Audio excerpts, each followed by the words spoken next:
اللعين الرجيم بسم الله الرحمن الرحيم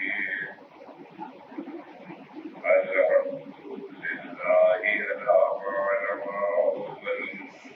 ولا معلم والسلام بما قدم من كفر عمل البلاء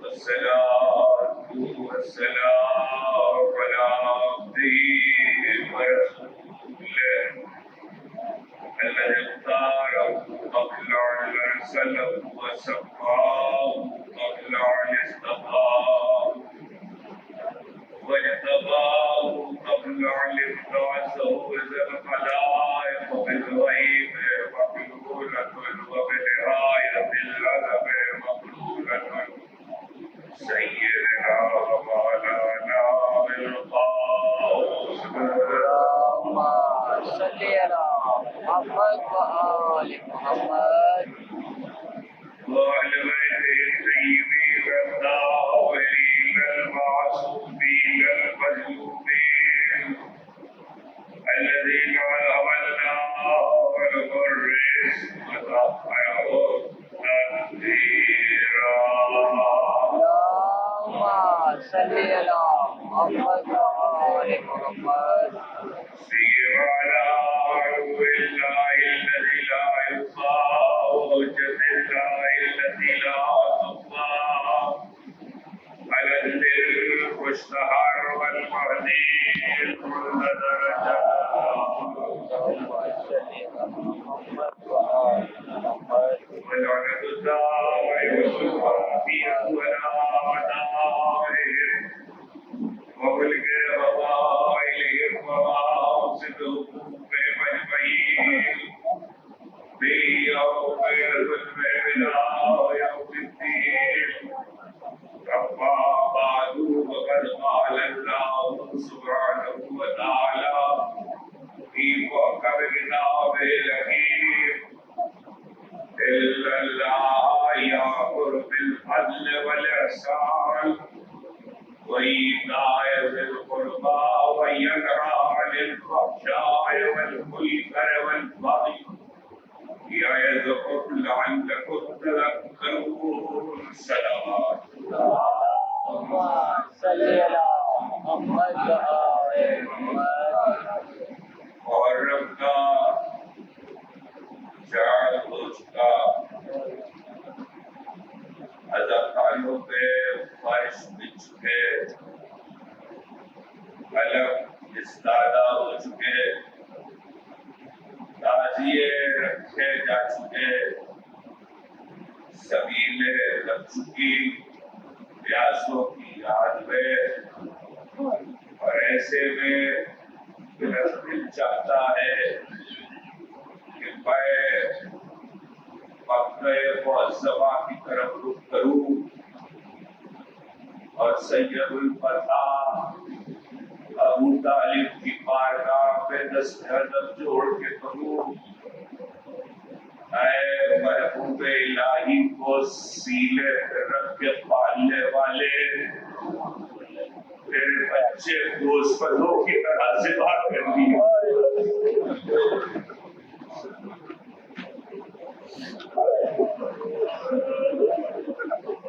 آپ کی آوازیں بلند ہو گئی یہی حق ہے اس لیے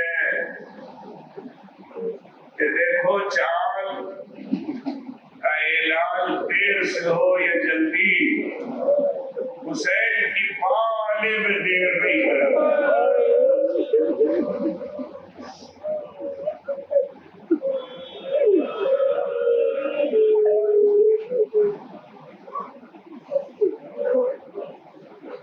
خدا کی آوازوں میں رحمت نازل کرے خدا کی آنکھوں میں رحمت نازل کرے سیدہ کو جیسے آپ کے آنسو پسند ہے ایسے ہی گریہ کی بلند آوازیں بھی پسند ہے محرم آ گیا ہے ہمیشہ کہتا ہوں، کہتا رہوں گا، پھر دوہرا رہا ہوں کہ بلند آواز سے چیخ مار کے اس لیے رویا کرو کہ حسین نے کہا مجھے رولا رولا کے مارا گیا۔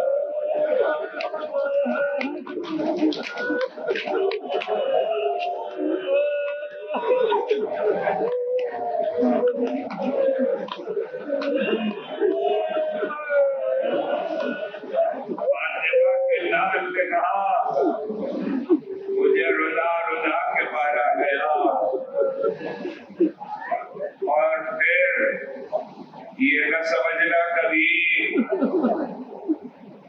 کہ چاند ہوتے ہی محرم کا تم گھروں سے نکل آئے تو تم نے بڑی تقدیم کی، بڑی صورت کی، بڑی پہل کی۔ کسی کا کوئی احسان حسین پر نہیں ہے، کسی کا کوئی احسان حسین پر نہیں ہے۔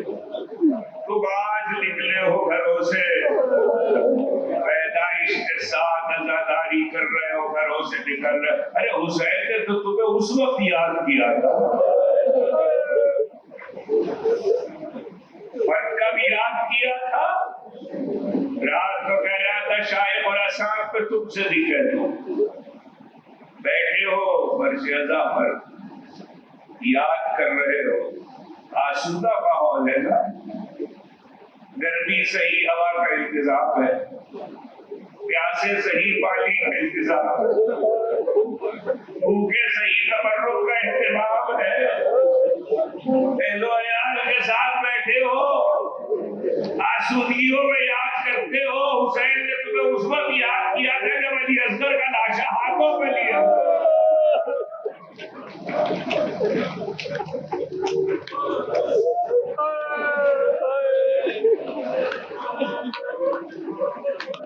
خدا کا رضا ہے آپ کو کسی غم میں سوا غم حسین کے یہ جملے اس لیے کہے تھے کہ جو کہہ رہا تھا کہ جب محرم کا چاند ہوتا ہے تو میرا دل چاہتا ہے میں مکہ معظمہ کی طرف رخ کروں اور سرکار ابو طالب کی بارگاہ میں عرض کروں، اے میرے آقا،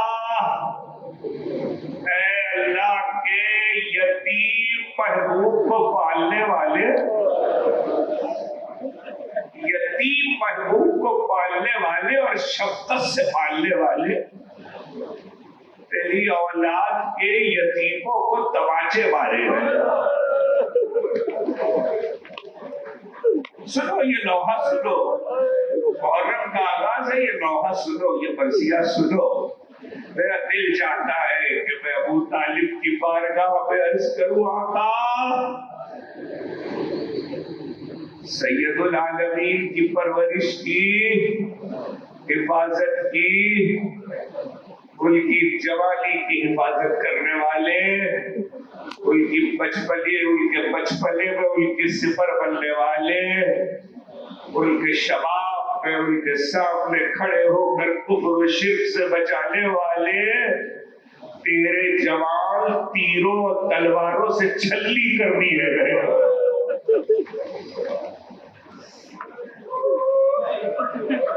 سوچنا کبھی میری اس بات پر سوچنا، اس رخ سے بھی سوچنا، اپنے بچوں کو بھوکا رکھ کر محبوب الہی کو لقمے کھلانے والے، تیری اولاد پہ 3 دل کی پیاس گزر گئی۔ ارے وہ پانی جو سب کے لیے جائز تھا، فرات سے چوپائے پی رہے تھے، پرندے پی رہے تھے، نہ ملا تو فاطمہ کے لال کو نہ ملا۔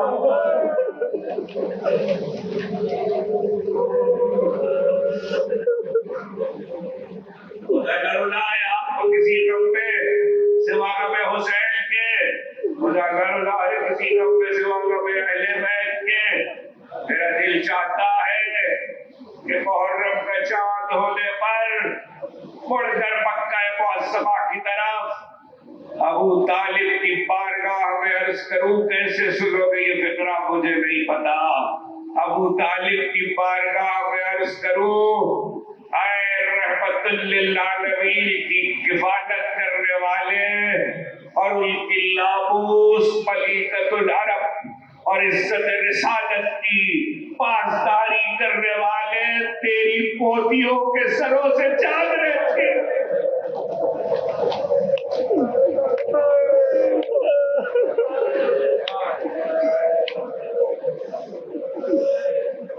خدا نہ رلائے تمہیں کسی غم میں سوا غم حسین کے. خدا نہ رلائے کسی غم میں سوا غم اہل بیت کے. کوئی علی کی اولاد، کوئی جعفر طیار کی اولاد، کوئی عقیل کی اولاد، یہی سب تو تھے. دل بھر حسین نے انصار کے سوا جن کے لاشیں اٹھائے وہ ابو طالب ہی کی اولاد تھی. یہ کربلا، یہ آنسو، جب رونا، جب گریا کرنا، جب حسین ابن علی پیش کو بہانا، تو دیکھو ابو طالب کو ضرور یاد کرنا. ابو طالب کو ضرور یاد کرنا، اس لیے کہ جو لہو کربلا پہ بن گیا وہ ابو طالب کا ہے. جو اسلام کی پاسداری کے لیے بہ گیا وہ ابو طالب کا لہو ہے. یقیناً آپ سوچ رہے ہوں گے کہ آج میں نے اس ذکر کو حضرت ابو طالب کی بارگاہ میں قرات سے کیوں شروع کیا ہے. معلوم ہے کیوں شروع کیا ہے؟ اس لیے کہ میں چاہتا ہوں کہ میں اس ہستی کا تذکرہ کروں. میں چاہتا ہوں کہ میں اس ہستی پہ بات کروں. میں چاہتا ہوں کہ میں اس ہستی کے ان دنوں میں ذکر سے سعادت حاصل کروں. یہ 10 دن اگرچہ حسین ابن علی کی یاد کے ہیں، مگر میرے بچوں، کربلا پہ جو تمہیں شجر نظر آ رہا ہے، بھلا پھولا شجر جو کاٹ دیا گیا، جو کربلا پہ نظر آ رہا، اور آج جو تمہیں اسلام تناور نظر آ رہا ہے، کربلا پہ لہو کی آبیاری کی وجہ سے. یاد رکھنا یہ بیج بوئے ہوئے ابو طالب کے ہیں، یہ لیو ڈالی ہوئی ابو طالب کی ہے. میں کفر و اسلام کی بحث میں نہیں پڑھتا. میں نے اس وقت کتاب الہی کی ایک آیت کو پڑھا ہے جس پہ احسان کا ذکر ہے. اس سے پہلے کہ آیت تک آؤں اتنا تو کہہ سکتا ہوں نا کہ زمانہ اس احسان کو ہی یاد رکھتا جو ابو طالب نے کیا تھا. ابو طالب نے تو کسی سے خراج بھی نہیں مانگا. ابو طالب نے کسی سے خراج بھی نہیں مانگا، لیکن احسان جو ابو طالب نے کیا، آج کلمہ پڑھا جا رہا ہے، آج رسالت کا ذکر ہو رہا ہے، آج قرآن کا تذکرہ ہو رہا ہے. نہیں، یہ بات بہت دور تک جائے گی جب دربار دمشق میں اس بات کو جھٹلایا جا رہا تھا کہ نہ قرآن اترا، نہ وحی آئی، نہ کوئی رسول تھا، نہ کوئی نبی. تو اس وقت کون تھا کہ جس نے اٹھ کر اس بات کی تردید کی ہو؟ ابو طالب کی پوتی، ابو طالب کی پوتی. بس میرا دل چاہتا ہے کہ محرم کے آغاز میں یہ فکرہ کہوں اور پھر یہاں سے آگے بڑھ جاؤں. آقا ابو طالب کی بارگاہ میں اتنا عرض کروں، آقا بڑی مصیبتیں اٹھائی رسالت کی حفاظت میں، بڑے مصائب سہے، سارے کافروں اور مشرکوں کا مقابلہ کیا، مگر ہاتھ میں تلوار تھی، ہاتھ تلوار کے قبضے پہ تھا. جب قرآن اتر رہا تھا، آپ رسالت کی حفاظت کر رہے تھے، ہاتھ تلوار کے قبضے پہ تھا، اور ہاتھ میں تلوار تھی جب قرآن کے سورے اتر رہے تھے. اے میرے آقا، تمہاری پوتی جب قرآن کی حفاظت کر رہی تھی، ہاتھ بندھے ہوئے.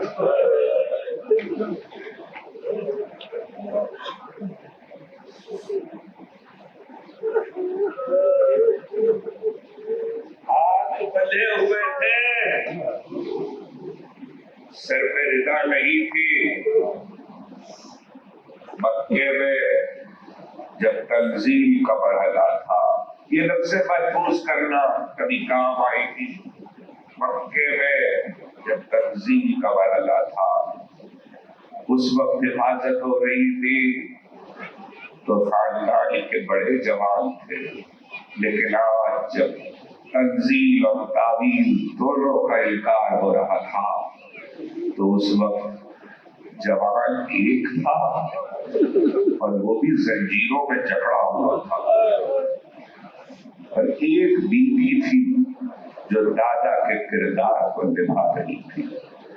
میں نے شہزادی کے ذکر سے اور ان کے دادا کے ذکر سے بات کو شروع کیا تو میں شرح نہیں کر رہا، صرف خراج میں یہ فکرہ کہہ رہا ہوں کہ عالم اسلام میں برادران اہل سنت میں ایک بہت بڑے عالم گزرے ہیں، علامہ موفق بن احمد خارزمی، خطیب خارزمی کے نام سے بھی جانے جاتے ہیں، شاعر بھی تھے، محدث بھی تھے۔ انہوں نے اپنے شعر میں عجیب بات کہی، کیسے سنو گے مجھے نہیں پتا، منظر میں نے تمہارے سامنے رکھ دیا۔ وہ کہتے ہیں لولا زینب قتلوا علیہ، اگر زینب نہ ہوتی دنیا علی کو قتل کر دیتی۔ سوچتے رہے نا، سوچنا اس بات، یہ وقت تو سوچنے کا نہیں ہے، پہلے رو لو پھر سوچنا، اس لیے کہ اذا خانے میں تم نہیں آئے ہو، ایک ماں پہلے آئی اور وہ یہ کہتی ہوئی آئی ہے کوئی میرے بچے پر آنسو بہانے والا، ہے کوئی میرے لال پر رونے والا۔ آپ کو معلوم ہے کہ جب سے یہ اشرا یہاں میں پڑھ رہا ہوں، میں نے ہمیشہ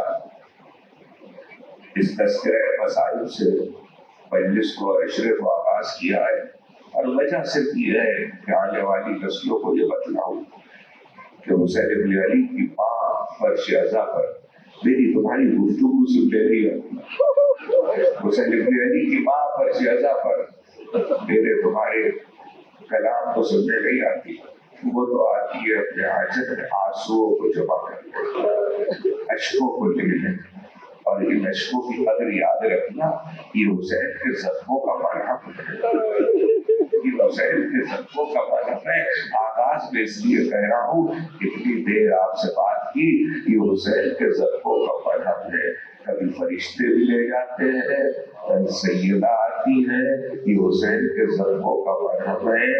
کسی عالم نے خواب میں دیکھا، اور خواب یہ دیکھا کہ حسین سر سے پاؤں تک زخمی ہے، سر سے پاؤں تک زخمی ہے۔ ایسے میں ایک مرتبہ دوسرے دن پھر خواب دیکھا کہ حسین زخمی ہے لیکن کچھ زخم بھر گئے ہیں۔ فرزند رسول کل بھی زخمی تھے، آج بھی زخمی ہو، لیکن دیکھتا ہوں کہ کچھ زخم بھر گئے ہیں۔ کہاں کل شب میں ہمارے عزاداروں نے مجلس کی تھی تو جو لوگ روئے ان کے آنسو لائے گئے جو میرے زخموں کا مرہم ہے۔ مگر پوچھنے والے یہ سن لے، دو زخم کبھی نہیں بھر سکتے۔ اس نے کہا مولا وہ کون سے؟ ایک بازو کا، ایک کلیجے کا۔ بازو کا زخم کون سا ہے؟ عباس۔ کلیجے کا گالیاں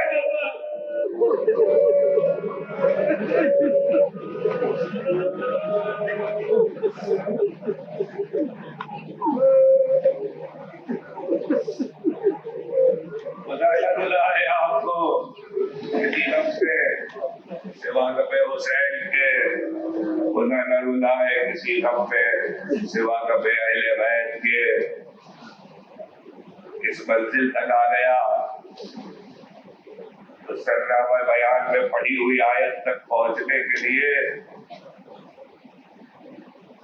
ایک فطرہ اس لیے کہہ رہا ہوں کہ کل شب میں شاہ خراسان میں سید آل رضا مرحوم کا ایک شعر پڑھ رہا تھا، اور اب آپ سے بھی اس لیے مخاطب ہو کر سنا رہا ہوں کہ بچے اسے یاد رکھیں، دل کی زینت درد حسینی، سر کی زینت پائے حسین، دل کی زینت درد حسینی، سر کی زینت پائے حسین، آنکھ کی زینت خالص آنسو، آنکھ کی زینت خالص آنسو، لب کی زینت ہائے حسین۔ یہ جو سید آل رضا نے کہا کہ یہ آنکھ کی زینت خالص آنسو ہے، یہ لبوں کی زینت ہائے حسین ہے، اس کا مطلب معلوم ہے؟ صرف زینت ہی نہیں، اس کا مطلب یہ ہے کہ قدرت نے جس شے کو یہ سبب کے لیے خلق کیا ہے، اگر وہ شے اپنے سبب خلقت کو پورا نہ کرے تو وہ شے کار فرما نہیں ہے۔ اور اسی لیے جب عدل کی تعریف کی جاتی ہے تو عدل کی ڈیفینیشن ہے وضع الشیء علی محلہ، ہر شے کو اس کی جگہ پر ہونا یا رکھنا۔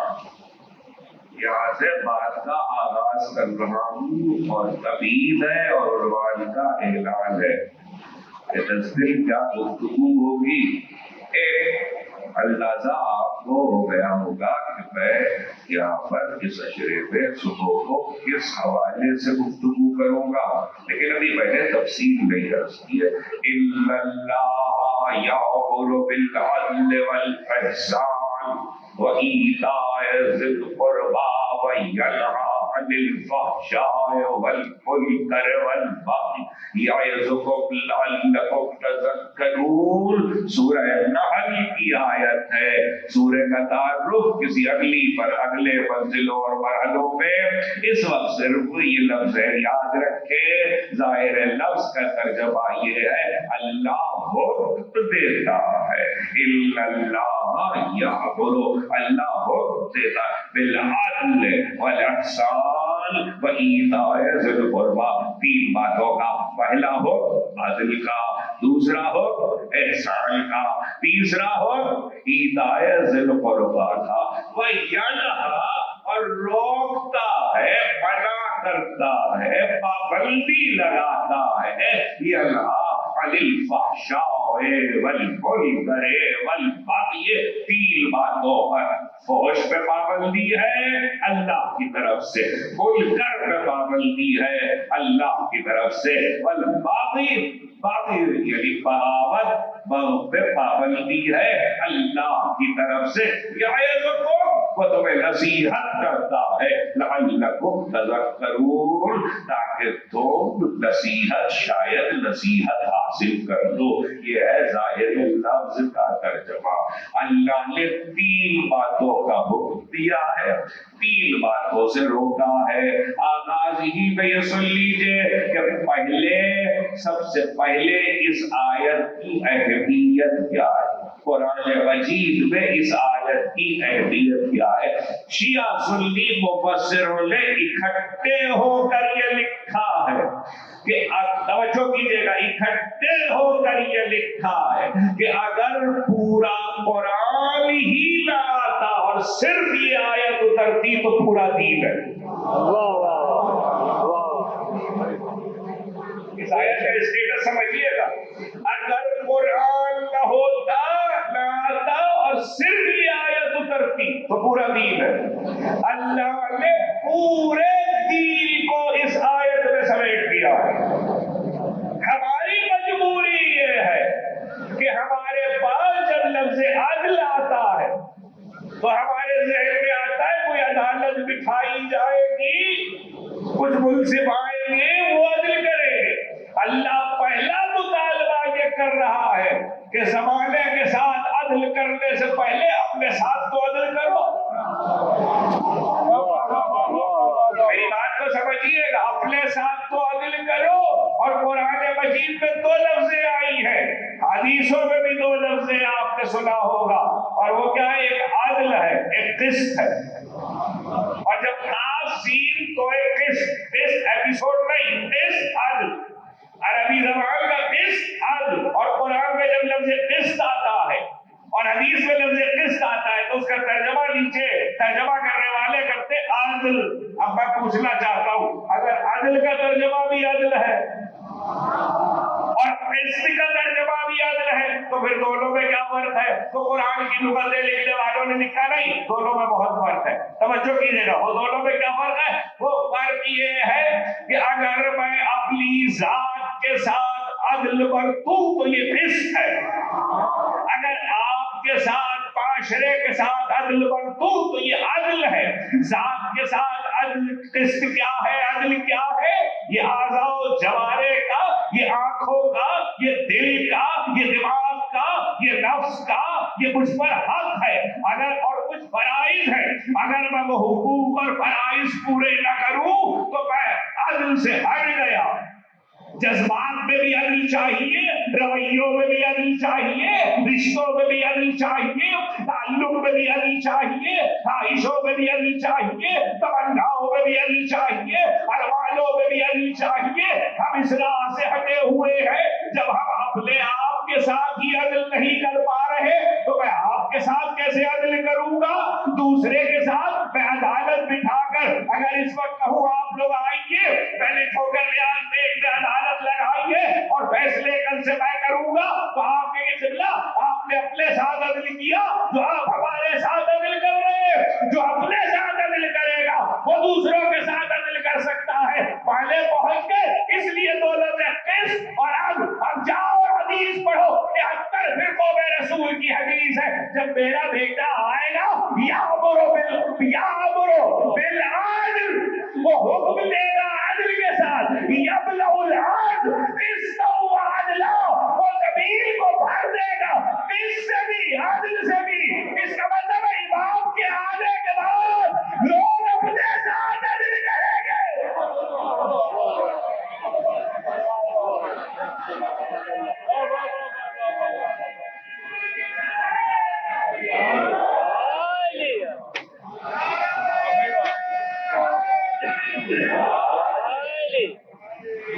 امام کے آنے کے ساتھ یبلغ العرش 73 فرقے متفق، کوئی بحث نہیں ہے۔ یبلغ العرش نہیں، ابھی حدیث کی حقیقت نہیں پہنچی۔ یبلغ العرش قسطا وعدلا کما بلع الظلم وجورا،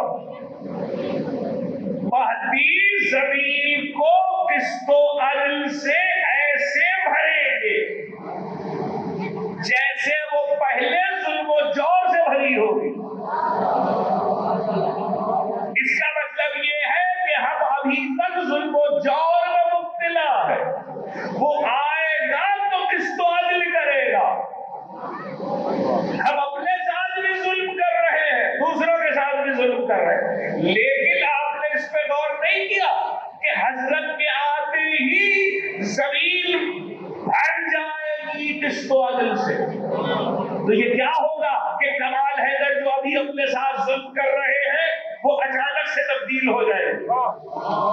کیا کہیں حدیث آپ کے پاس ہے تو لائیے مجھے بتائیے کہ امام آئیں گے اور پھر سب کو بٹھائیں گے اور پھر خطبہ دیں گے اور پھر اصلاح کریں گے، تو حضرت آدم سے یہی تو ہو رہا ہے۔ امام آئیں گے، خطبہ دیں گے، لوگوں کو بٹھائیں گے، اصلاح کریں گے، مثالیں دیں گے، سمجھائیں گے، کہیں ہے کوئی حدیث ہے؟ نہیں ہے۔ حضرت آدم کے دور سے یہی ہو رہا ہے، امام تو آئیں گے قانون نافذ کریں گے، وہ حضرت کے آتے ہی قانون نافذ کرتے ہی ظلم و جورا، جو زمین ظلم و جور سے بھری ہوگی وہ قسط و عدل سے بھر جائے گی۔ تو کیا کوئی تدبیر ہوگی؟ کیا زمانہ لگے گا؟ نہیں، آتے ہی حضرت کے نافذ کرتے ہی، تو نافذ کرتے ہی قانون تو معاشرے میں نافذ ہو سکتا ہے۔ باہر ٹریفک لائٹ نہیں ہے، میں نے لگوا دی، لیجیے قانون نافذ ہو گیا۔ باہر بیریئر نہیں ہے، میں نے لگوا دیا، قانون نافذ ہو گیا۔ انسانوں کے اوپر کیسے نافذ ہوگا؟ لوگ اپنے ساتھ کیسے عدل کریں گے؟ بس یہی بات سمجھ لیجیے کہ جو انسانی نظام کے اندر تغیر پیدا کرتے وہ امام ہے.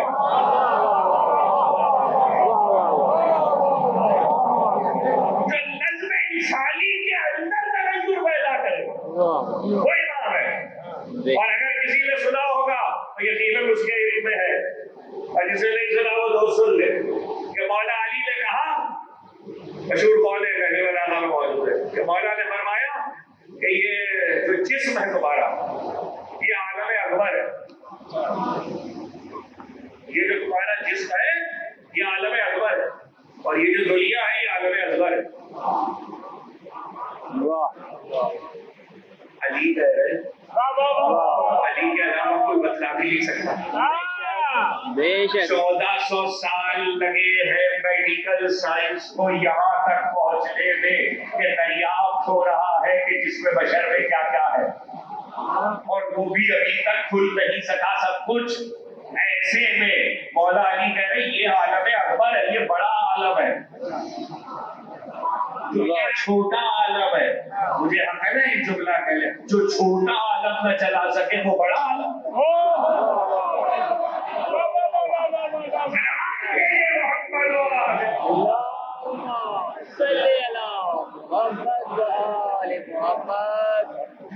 جو چھوٹا عالم نہ چلا سکے وہ بڑا عالم چلائے.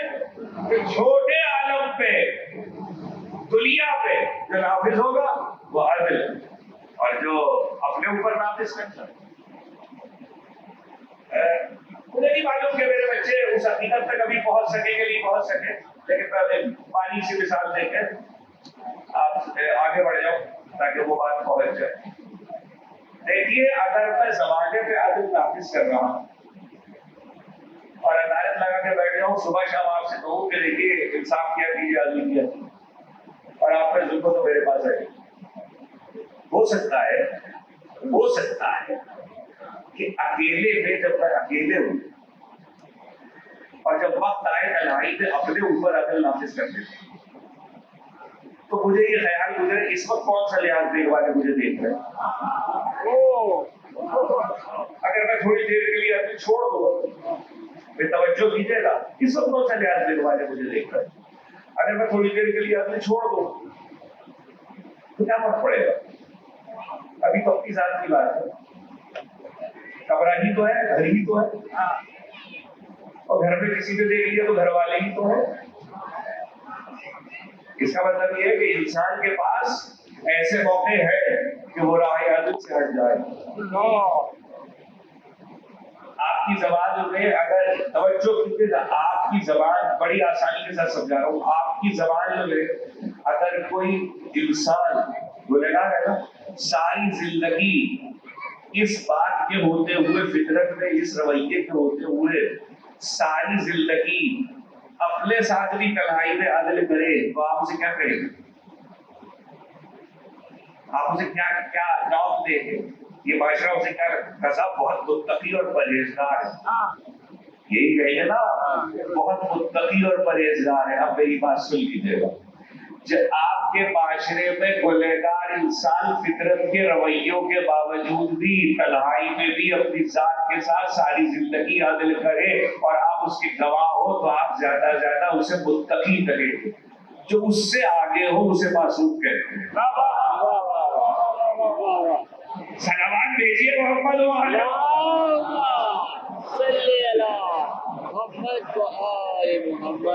جہاں تقویٰ بھی پیچھے رہ جائے،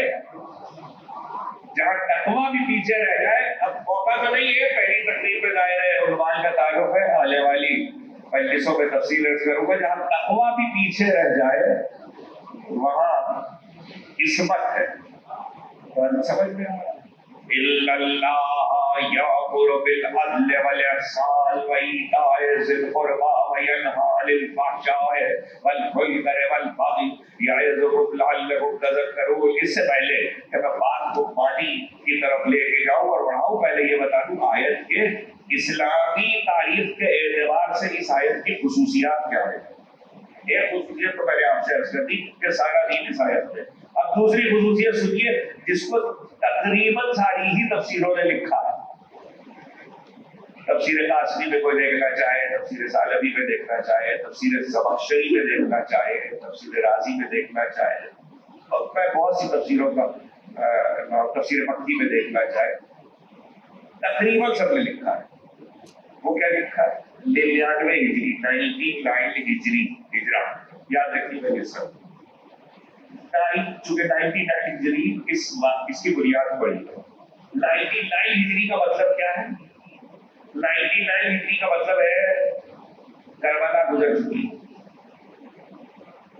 99 ہجری کا مطلب یہ ہے کہ چوتھے امام دنیا سے شہادت پا چکے ہیں۔ 94 ہجری میں شہادت۔ 99 ہجری کا مطلب یہ ہے کہ 5ویں امام کا زمانہ امامت ہے۔ اب 99 ہجری سمجھ میں آئے؟ 99 ہجری میں مملکت اسلامی پر جو شخصیت مسند خلافت پر آتی ہے، اس سے پہلے ذرا پہیلوں کے فرق سے کوئی کا نام ہے حضرت عمر بن عبدالعزیز، وہ مسند خلافت پر آئے۔ اب یہ 99 ہجری میں انہوں نے ایک آرڈر دیا ہے پوری مملکت اسلامی میں، جسے اس آیت کی تفسیر میں سارے مفسروں نے لکھا، اس آیت کی تفسیر میں لکھا ہے، انہوں نے آرڈر دیا۔ آج جمعہ ہے نا، آج جمعہ ہے، میں اس بحث میں نہیں پڑھتا کہ نماز کے مطالب کیا ہے اور اس کی بحث کیا ہے، اور پوری ملت مسلمہ میں جمعے کے دن خطبہ ہوتا ہے، ہوتا تھا، ہوتا ہے، ہو رہا ہو، تو اس وقت بھی ہوتا۔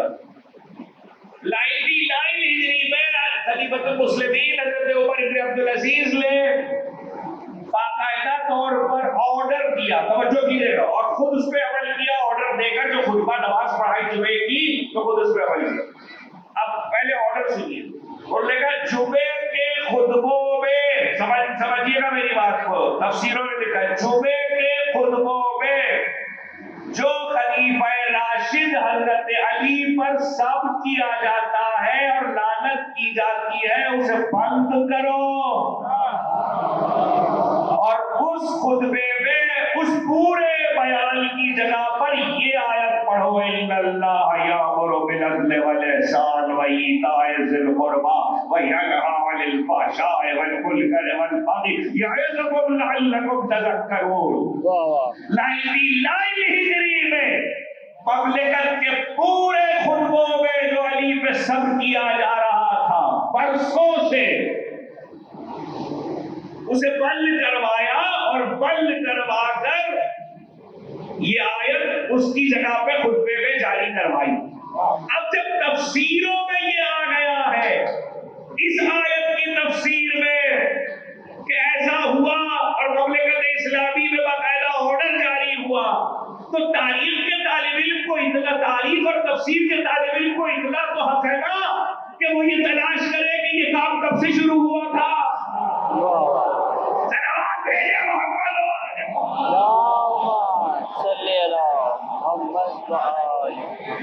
ایک مرتبہ اور سب مل کے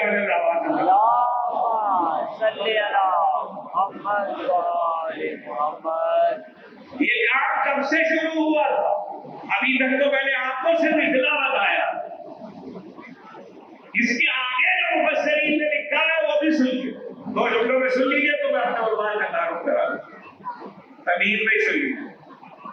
اس کے آگے جو مفسروں نے لکھا ہے، انہوں نے لکھا کہ محدثین اور مفسرین کا یہ کہنا کہ خلیفۃ المسلمین حضرت عمر بن عبدالعزیز نے اس آیت کو پڑھوایا،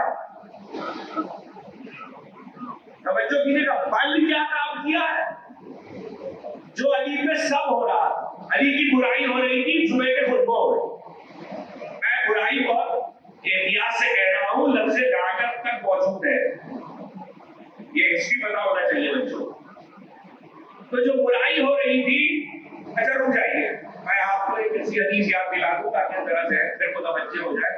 سال بھر میں بہت سی چیزوں کے یہ انفارمیشن کا زمانہ ہے، تیز چیزیں آتی ہیں تو ذہن سے فراموش ہو جاتی ہے۔ حضرت عبداللہ ابن عباس رضی اللہ تعالی عنہ کہیں سے گزر رہے ہیں، وہاں کچھ لوگ بیٹھے ہوئے علی کی برائی کر رہے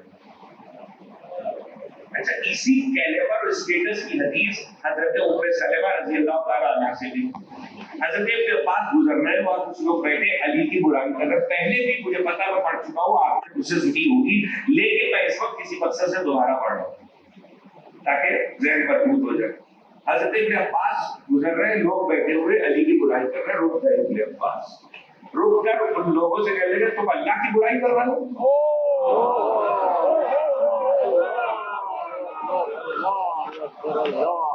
رک گئے, رک کر کہہ لیں تم اللہ کی برائی کر رہے ہو. ان لوگوں نے حضرت ابن عباس کو دیکھا اور کہنے لگے نہیں, اب تو علی کی برائی, اب تو علی کی برائی. تو آپ نے دیکھا کہنے کے باوجود بھی وہ برائی کرنے والے اسے ڈھیل ہیں. ہم تو علی کی برائی کر رہے ہیں, ان کو نہیں سمجھ آئی بات.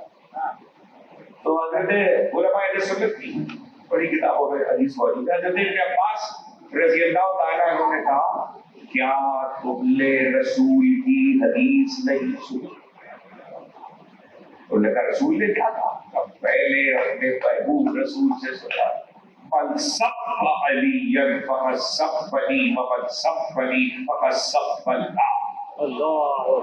جس نے علی کی برائی کی اس نے میری برائی کی, جس نے میری برائی کی اس نے اللہ کی جس نے میری برائی کی, جس نے علی کی برائی کی اس نے میری برائی کی, جس نے میری برائی کی اس نے اللہ کی برائی کی.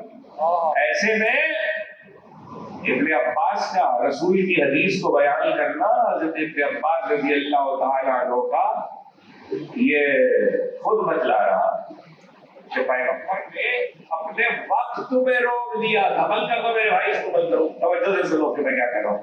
رسول نے اپنے وقت میں روک دیا تھا کہ خبردار کوئی علی کی برائی نہ کرے.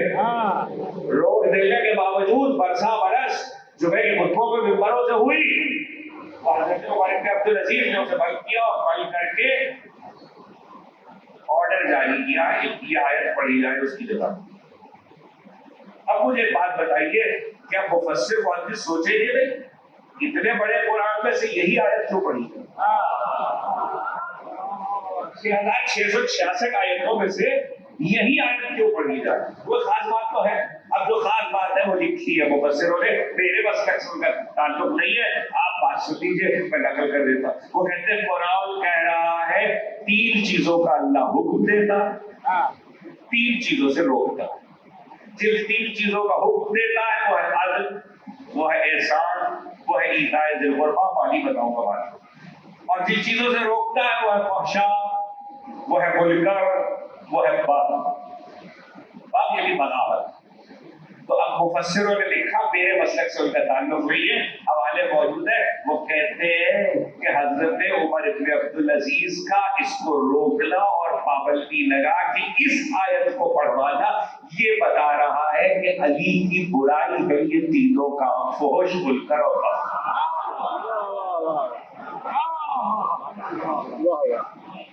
اور کیا علی کی برائی کرنا فحش,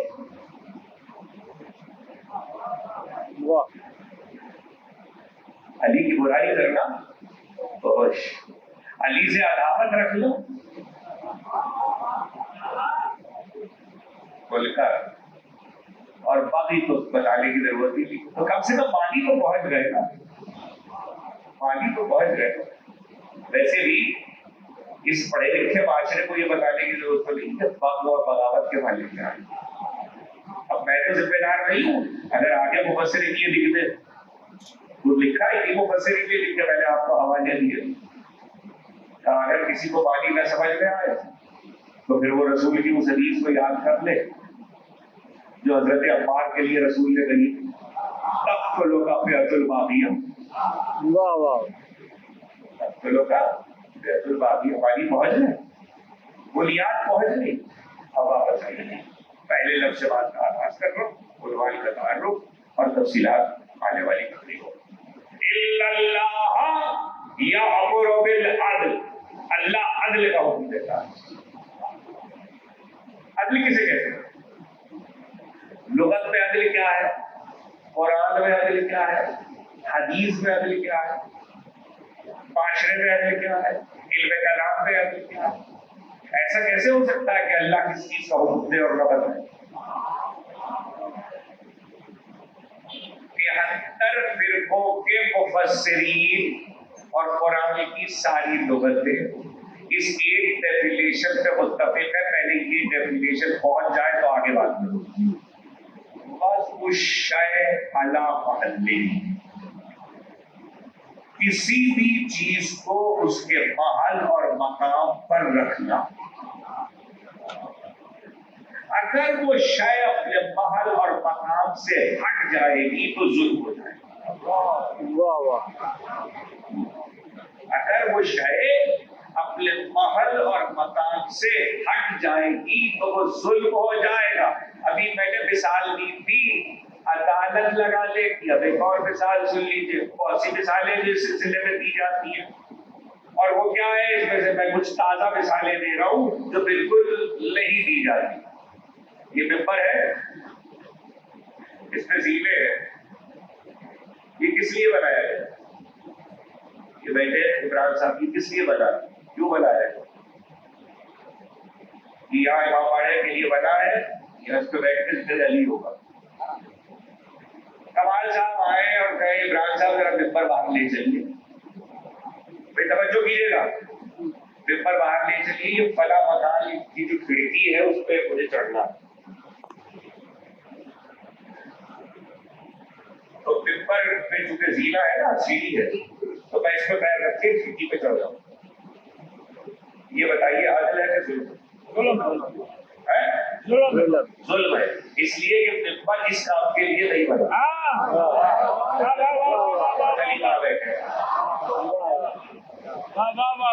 ممبر اس کام کے لیے نہیں بنا. یہ ممبر ہے، سیڑھی نہیں ہے. سیڑھی کا کام ہے کہ سیڑھی پہ قدم رکھ کے بلند ہوا جاتا ہے. ممبر کسی کے بلند ہونے کے لیے نہیں ہے، جو پہلے سے بلند ہوتا ہے وہ آتا ہے.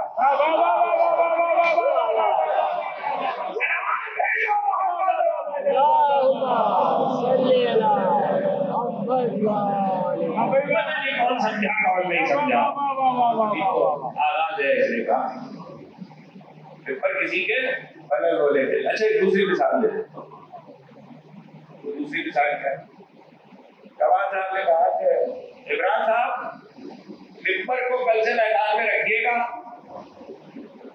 اچھا سا کپڑا ڈال دیجیے گا، صبح 10 بجے کمال صاحب آیا کریں گے اور 12 بجے تک بیٹھیں گے، اور جتنے مسائل لحاظ کے لوگوں کے ہیں معاشرتی یہ سب سنے. اور کمال صاحب میں مثالیں دے رہا ہوں، سمجھنا آپ کا کام. کمال صاحب صبح کو آئے، روزانہ ممبر پہ خود کو بادشاہ سمجھ کے بیٹھے، تو کوئی نہ کوئی اٹھ کر تو کہے گا نا مجلے سے کہ جتنا یہ ممبر ہے تخت نہیں.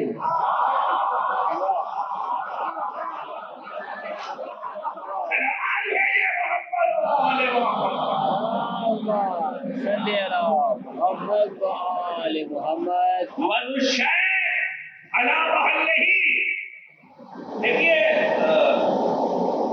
پنجاب میں گرمی پڑتی ہے، پنجاب کے لوگ ان چیزوں سے واقف ہیں. شالے پہ ایک کپڑا رکھتے ہیں پنجاب میں لوگ اکثر. ہمارے کراچی میں آپ کا کوئی رواج نہیں ہے لیکن پنجاب میں رواج ہے، شالے پہ کپڑا رکھتے ہیں. اچھا عرب سر پہ رکھتے ہیں. وہ سر پہ کیوں رکھتے ہیں؟ وہ سر پہ اس لیے رکھتے ہیں کہ صحرا کا سفر ہوتا ہے، گرمی ہوتی ہے، باریک کپڑا ہوتا ہے، اور وہ کپڑا ان کو گرمی تپش سے بھی بچاتا ہے اور گرد و غبار سے بھی بچاتا ہے. اسی قسم کے مقاصد پنجاب میں بھی شالے پہ کپڑا رکھتے ہیں. جو کپڑا رکھا جاتا ہے گوبال کے طور پر، اس کے نام مختلف ہو سکتے ہیں مختلف علاقوں میں، لیکن بہت سی قومیں کپڑا رکھتے ہیں. لیکن وہ کپڑا یا سر پہ رکھا جاتا ہے یہ شالے پہ رکھا جاتا ہے. کیا کہتے ہیں آپ کے مقامی زبان میں اسے کیا کہتے ہیں؟ پڑھنا. جگہ کیا ہے؟ یہ شالہ ہے یا سر ہے؟ کمال صاحب ہے جاہل، کمال صاحب کو بتائیے. تحفے میں حکیم صاحب نے صافہ پیش کیا. کمال صاحب بتائیے عادل ہے کہ ظلم؟ ساوا یہاں رکھا جائے گا، یہاں رکھا جائے گا، موزے یہاں رکھے جائیں، موزے یہاں رکھے جائیں. تو یاد رکھیے کہ وضع الشیء علی محلہ ہی، ہر شے ہر چیز اپنے مقام پر ہوگی تو عدل ہوگا. اب میں آپ سے ایک بات پوچھوں، کائنات کا اللہ کے بھیجے ہوئے میں سب سے بڑا عادل کون ہے؟ رسول. رسول کائنات میں سب سے بڑا عادل ہے، جس نے خود کہا کہ میں عادل نہ کروں گا تو کون کرے گا. تو وہ رسول سب کو قدموں میں رکھتا ہے، علی کو یہاں.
سمجھ میں آ رہا ہے؟ کائنات کا سب سے بڑا عادل رسول، کائنات اس کے قدموں میں بیٹھے گی، نواسے دوش پر ہے.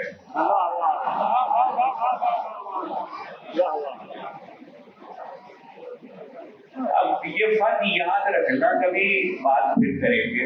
لواسے دوش پہ آ کے بیٹھے تھے، علی نے حکم رسول سے قدم رکھا.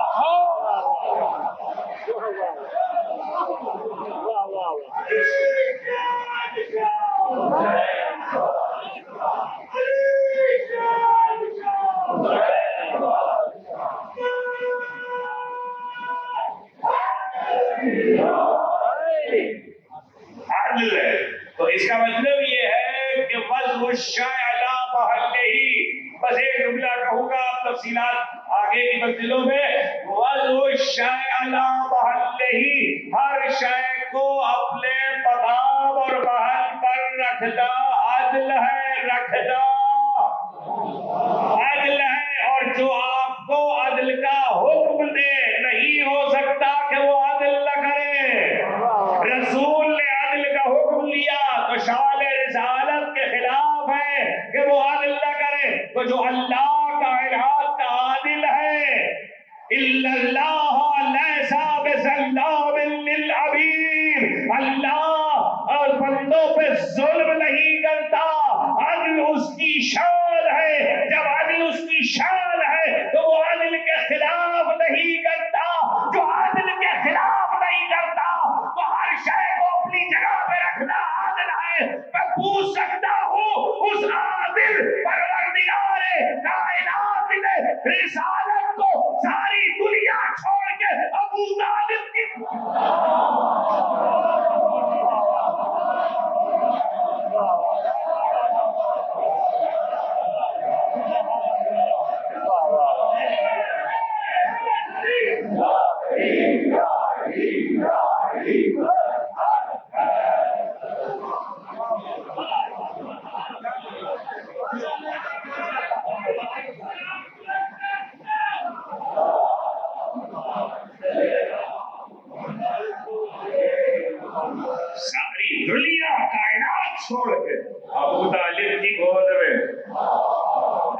اللہ عالم حیث یجعل رسالتہ، اللہ بہتر جانتا. اپنے محبوب کو کلیہ کافر کہہ رہی ہے تو کہتی ہے. اور یہ بھی یاد رکھیے کہ اس سال یہ جو گفتگو اب کرنے جا رہا ہوں کفر و ایمان سے بحث ہی نہیں ہے مجھے. میں نے تو عنوان ہی اس سے ہٹ کے رکھا. حضرت ابو طالب نے ظاہر زندگی میں کچھ نہ کچھ کلام تو کیا ہے. اس کلام انسان جو کلام کرتا ہے اس کی دو ہی حیثیتیں ہوتی ہیں، یا نثر ہوتا ہے یا نثر ہوتا ہے، یا شعر ہوگا یا نثر ہوگا. حضرت ابو طالب کی نثر بھی تاریخ میں محفوظ ہے، شعر بھی تاریخ میں محفوظ ہے. شعر دیوان کہلاتے ہیں. اشرے کا عنوان ہے شرح کلام ابو طالب.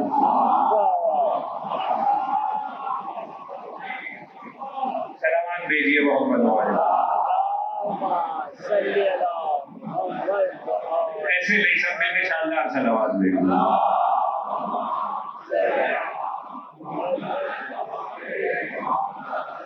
شرح کلام حضرت ابو طالب. حضرت ابو طالب کے کلام کی شرح کریں گے. انہوں نے کیا کہا، کب کہا، کس موقع پر کہا. رسالت کے نہیں، صاحب رسالت کے دنیا میں آنے سے پہلے سے ابو طالب کے کہے ہوئے کلام تاریخ نے محفوظ کیا. وہ تفصیلات آئی تب کہاں محفوظ کیا. آج تو محرم کی پہلی ہے. پہلے اسی لیے حضرت ابو طالب کی یاد سے عشرے کو شروع کیا تاکہ ذہن اس طرف متوجہ ہو کہ 28 رجب کو جو قافلہ مدینے سے چل رہا رجب کی 28 کو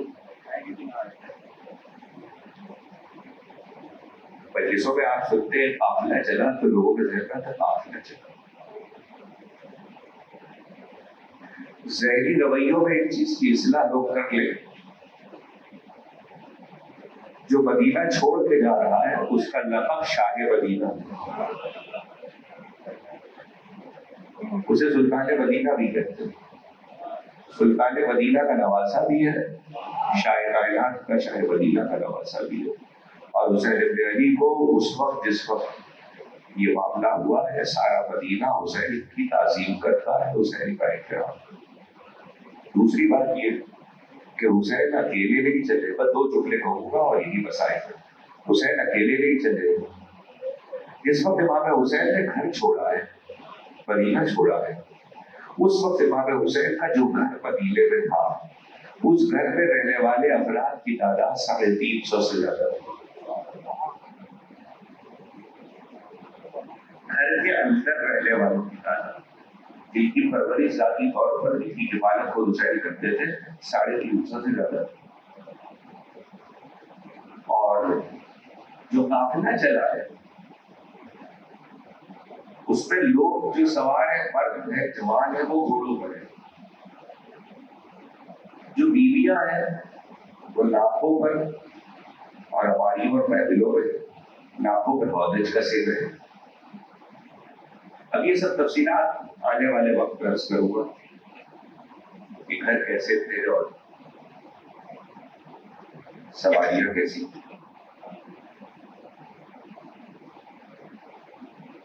ہماریاں جو کسی گئی، ہودج رکھے گئے، محفلیں رکھی گئی. یہ وہ ناکے تھے جن پہ بیویاں اور بچے سوار ہوئے.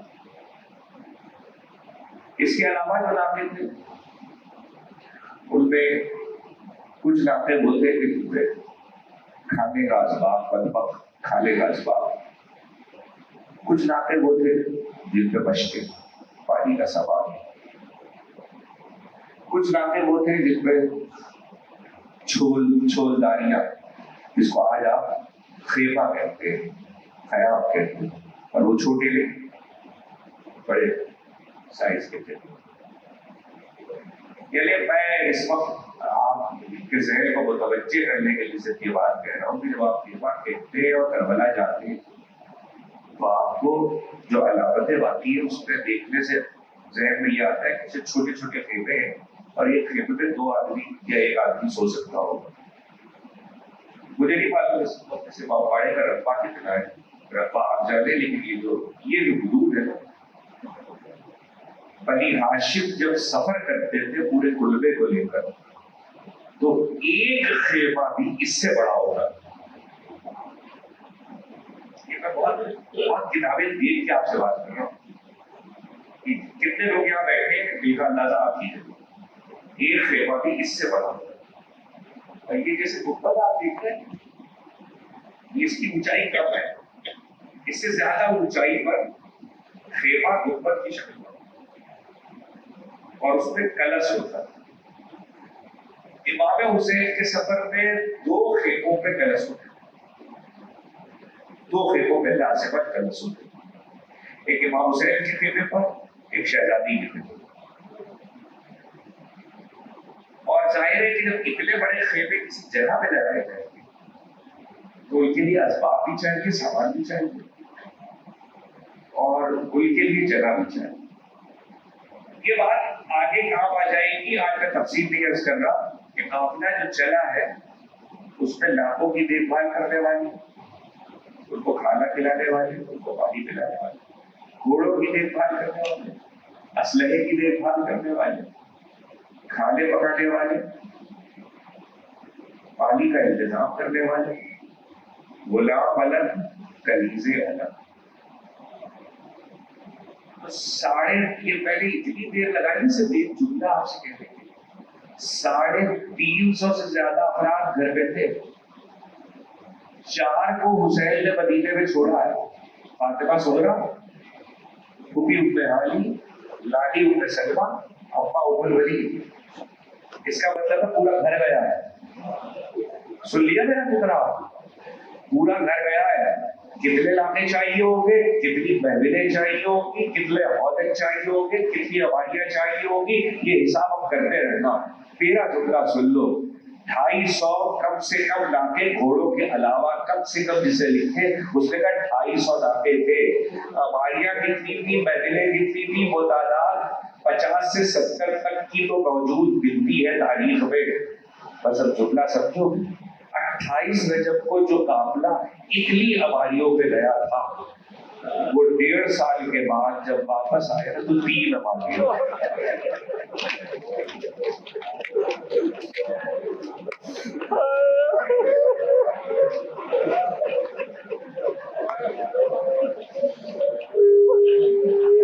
خدا آپ کی آوازوں میں رحمت نازل کرے، خدا آپ کی آنکھوں میں رحمت نازل کرے. سیدہ کو جیسے آپ کے آنسو پسند ہے ایسی گریے کی ملنگ آوازیں بھی پسند ہے. آپ کا کوئی امام ایسا نہیں ہے جس نے یہ نہ کہا ہو جب ہماری مصیبت پہ رونا تو چیخ مار کے رونا، ایسے رونا جیسے بوڑھی ماں جوان بیٹے کے لاشے پہ روتی ہے. سب کو لے کے چلے حسین. ایک فقرہ اور سن لو. فطرت بشر کا، ہجرتوں کا اور سفر کا دستور یہ ہے، گھر سے ایک جاتا ہے سب انتظار کرتے ہیں. کربلا نے اس دستور کو الٹ دیا، سب چلے گئے، فاطمہ زہرا اکیلی.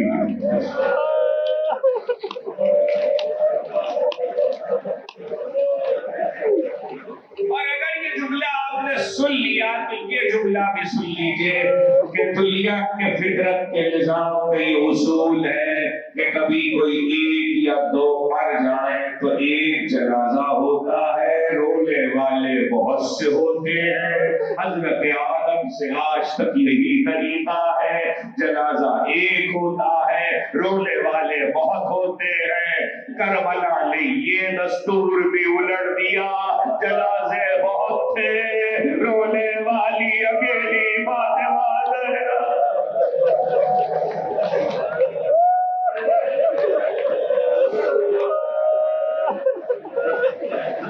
خدا نہ رلائے آپ کو کسی غم میں سے غم حسین کے آخری 2 جملے. خدا نہ رلائے کسی غم میں سے غم اہل بیت کے. قافلہ تیار ہوا.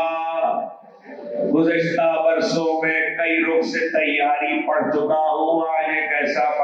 سن لو قافلہ تیار ہوا، حسین ابن علی نہیں جا رہے ہیں، مدینے کا بادشاہ مدینہ چھوڑ کے جا رہا ہے۔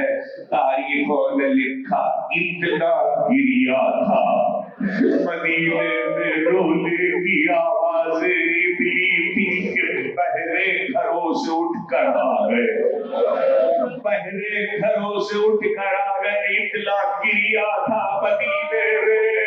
حسین ایک بزرگ کی قبر میں اقدس سے رخصت ہوئے، اور جب رخصت ہو چکے لالا سے ماں سے، آپ کو پتا ہے لالا کی قبر پر گئے، آرام آرام سے چلتے ہوئے گئے، رخصت کے لیے حسن کی قبر پر آئے، آرام آرام سے چلتے ہوئے آئے، مکے میں لالی خدیجہ سے رخصت ہوئے تھے، آہستہ آہستہ چلتے ہوئے آئے، لیکن جب ماں سے رخصت کے لیے آئے تو اتنا تیز آئے جیسے بچہ ماں کی گود کے اندر۔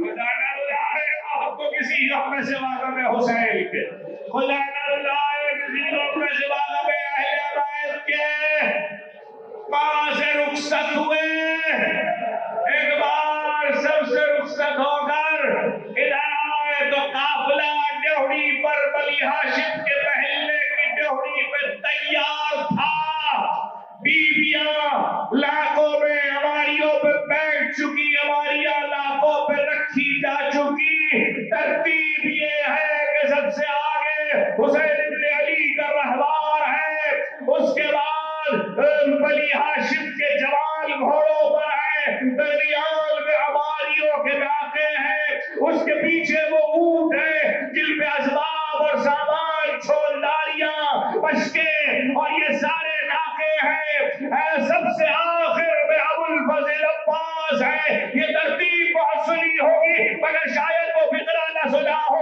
ایک بار ایک جملہ صرف کہتا ہے، بلی ہاشم کے محلے میں بڑا ہجوم ہے، دروازے پہ بھیڑ ہے، بلی ہاشم کے محلے کے دروازے پہ بڑی بھیڑ ہے، قافلہ جانے کو تیار ہے، حسین رہوار پہ بلند ہوئے، ذوالجلال پہ بلند ہوئے، بیٹھے نہیں، بیٹھتے ہی دوبارہ رکابوں پہ قدم اونچے کر کے خود کو بلند کیا، قبر رسول کی طرف رخ کیا، لالا کو سلام کر کے آخری جملہ، حسین رہوار پہ بیٹھے، جھک کے لالا کو سلام کر کے رہوار پہ بیٹھے، حسین نے اشارہ کیا، علم سر پہ کھلا ہوا تھا، ایسے میں ایک مرتبہ حسین نے اشارہ کیا، قافلے نے چلنا شروع کیا، ادھر قافلہ چلا، ادھر بلی ہاشم کے محلے کے دروازے پر ایک معصبہ کھڑی تھی، سر سے پاؤں تک سیاہ چادر میں، اور قافلے کے سب سے آخر میں ابو الفضل عباس تھے، کلیز آئی اور کلیز نے کہا، شہزادے ماں نے یاد کیا ہے، عباس ادھر گیا ہے، ام المنین نے عباس